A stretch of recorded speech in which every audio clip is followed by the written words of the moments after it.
All right, good morning. Welcome back to another episode of Nick's Morning Coffee and Mr. King KMK. This is where we give our take on last night's game. All right, not our finest hour, but let's get into it in a minute. First, let's like, comment, subscribe. Appreciate the new subscribers from the other day. We welcome everyone to come in and join us. Okay, last night, again, not our finest hour. Ain't no way to put it. The Jazz just simply kicked our behind. And the way we played the game is almost similar to what Pat Riley would say of fool's gold. And I think we just felt that we could carry over that three-point shooting and, lead us to victory. But, you live by the three, you die by the three. And I think that was our problem last night. A lot of factors went into us losing, but also the way we lost. Hard to swallow.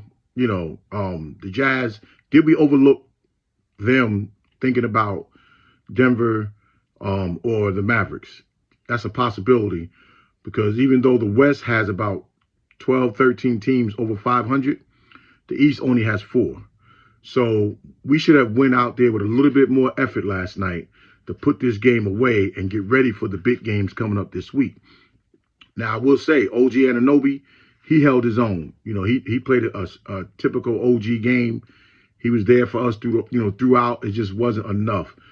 The three-point shooting from other than OG was probably something like 10 for 30, 10 for 40, something crazy like that.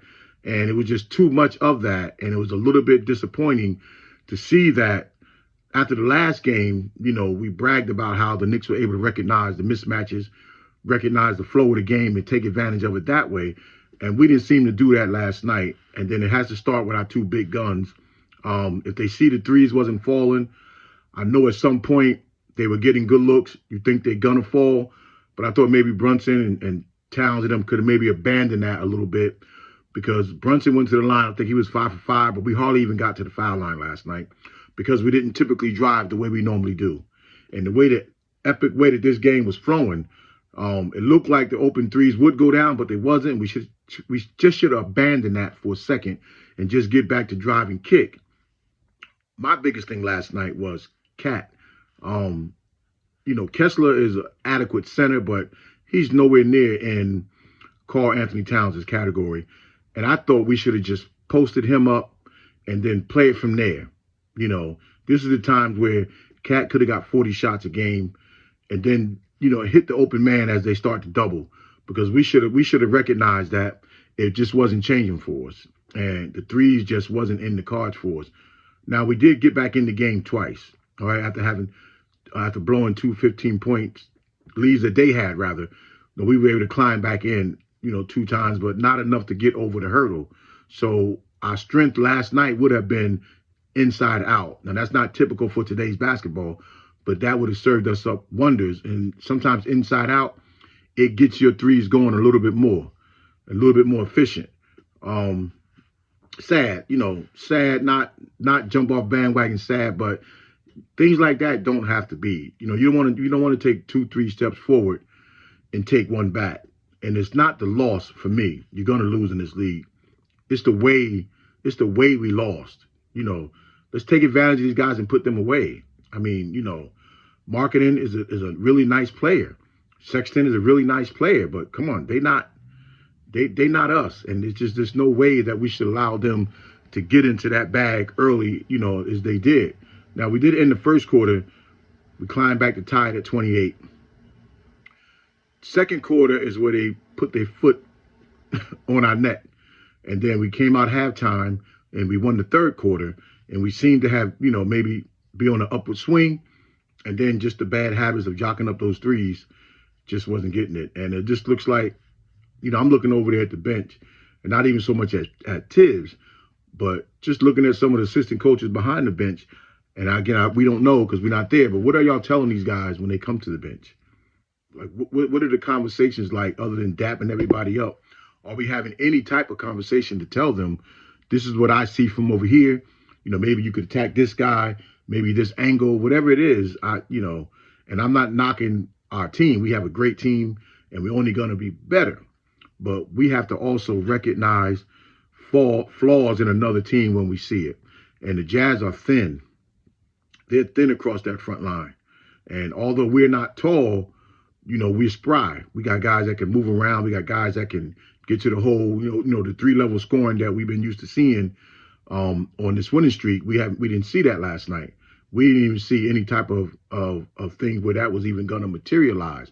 So Tibbs just has to hone in, grab these guys by the collar and say, look, like get on them. We can't be happy with every win. We have a mountain to climb, and the work in progress, it just has to keep going quarter by quarter. And I think last night we just came out thinking that we was good enough. There were some situations where Mikal Bridges, he just shot the threes like he was just talking to somebody in the park. And nah, we can't do that. When it ain't clicking, stay with the shot, see it through, leave the gooseneck up there, see the ball go in, and then let's just, try to pick it up from there. But defensive wise, it wasn't really a bad defensive game. I mean, we probably had like 10 steals last night. And if I check the book, I'm pretty sure it seemed like we was getting those all over the place. But I said the other day, every game somebody's killing us from 3. And I don't see that being solved no time soon. Maybe at some point when Big Mitch do come back, then the wings can guard a little harder, knowing what's back there. But right now, we're getting picked apart on the 3-point shootings from the opponents, and that has to be solved because that's not a way you want to lose the game. And when you're trying to get back in it and you scrapping on defense, and to see the ball just skip across the middle to an open man who knocks it down is heartbreaking. And that's what it was for me last night. I really wanted that game. Not to say I would mind losing against Denver or the Mavericks, but games like this, come on. And we got to call them out when we got to call them out. And the Knicks should have played better last night. Now, I also look at the young boy got in, Bacome Dadier, and he played a lot, too, with 4 starters. And we just had him out there again. The guy can shoot. So let's feature that. Let's go to what things that he's nowhere on the other team's scouting report. So if he's out there with starters and the starters don't got it going, let's look his way to get him those open looks. And he can hit 3 or 4 of them before the defense figures it out. And then they'll go back and re-scout. And it's just little things like that I want to see our captain do. I want to see him say, okay, you know what? Let me go this way. Tibbs is talking about this, but let me do this. This is when you go off script.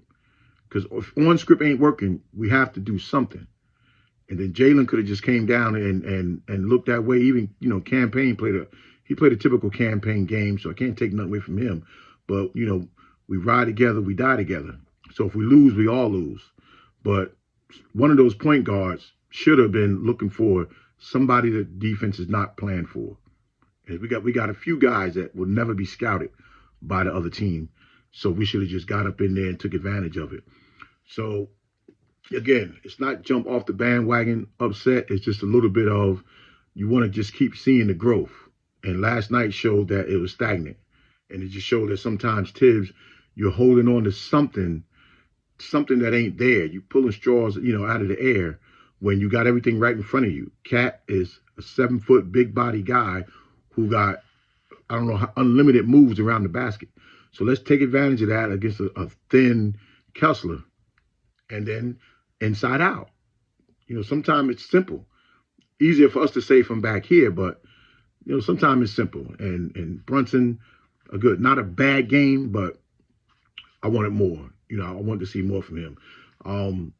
Not OG, I'm sorry. Mikal Bridges, that was bad for him too. He stuck with the 3. He stuck with, things that wasn't working for him. And it just seemed like he didn't have that urgency. And even as a team, we didn't have that urgency. And we have to get better at that because one thing we know about Denver and the Mavericks, they're not going to stop coming. Their offense is going to keep coming. So we have to be ready for that defensively, but we also have to match that offensively. All right, so I don't want to get too bad. You see, it's getting to me because I want these wins. But I don't want to get too far ahead. We also have our Knicks Morning Coffee Show that appears every Monday morning at 7:30. Please check that out and share those videos. We are definitely trying to grow the channel. But until next time, and also I want to hear what you guys have to say about the upcoming trip. And we'll just put last night behind us. All right, until next time, peace.